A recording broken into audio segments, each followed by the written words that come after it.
Hey guys, this is Delphine with the CultureQuirk channel.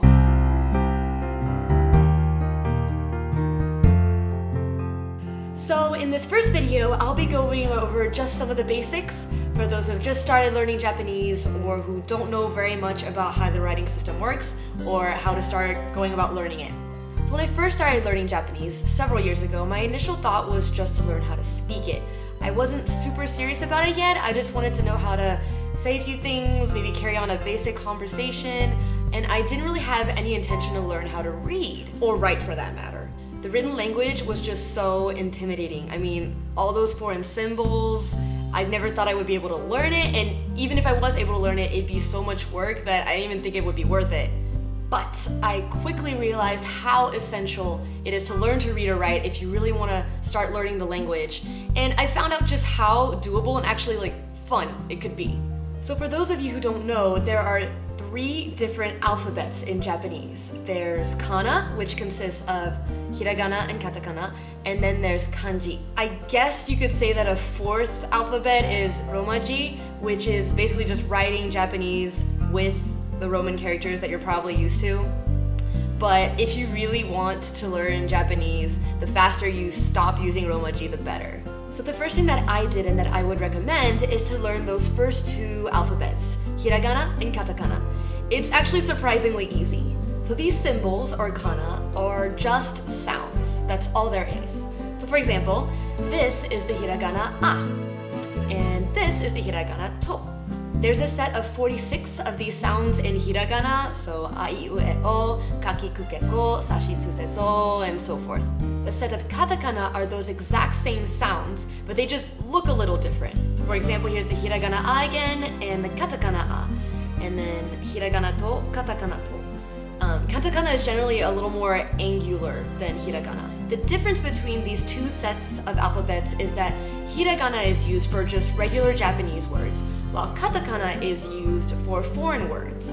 So for example, Nihon, which is the Japanese word for Japan, you could write in hiragana, whereas something like kohi, which is derived from the English word coffee, would be written in katakana. I would say to learn hiragana first. I personally think they're easier to memorize, and that way you can get used to how the alphabet works. And then once you've thoroughly learned those, you can move on to katakana. So the way that I learn them is one at a time in small groups at a time, and I would write each of them out a few times just to get used to the writing, and then I would use flashcards or memory games where you have to match the sound, the pronunciation with the hiragana or katakana in order to learn them better. And that system works just fine, that's how I did it, but there might be an even better way to do it, which I'll be talking about in the next video. Once you know the kana, you'll start to feel really awesome. I mean, it's only 46 symbols per set, so you can do it. It took me maybe a week to learn them all, and I've known people who have done it even faster. And once you're able to start reading things, it's really exciting. I mean, sure, you might not understand any of it now, but now you're actually seeing sounds when you used to just see gibberish. That's a huge step, and you should feel really proud of it. Use that confidence and know that it is possible to learn Japanese. So then after all that, you'll be ready to tackle the real monster, kanji. Unlike kana, which is a relatively small set of symbols, there are literally thousands of kanji. If you already know Chinese, you're lucky. That does give you an advantage because Japanese kanji are based off of Chinese characters which were brought over to Japan a long time ago. And for the rest of us, the sheer amount of characters is just not something we're used to. So instead of there being a sound attached to the character, like with hiragana and katakana, each symbol has a meaning. So for example, this kanji can be pronounced as hito or jin, among others, but the meaning stays the same, which is person or people. So not only are there thousands of kanji, there's usually a couple of different pronunciations for each one. So that can be a little scary.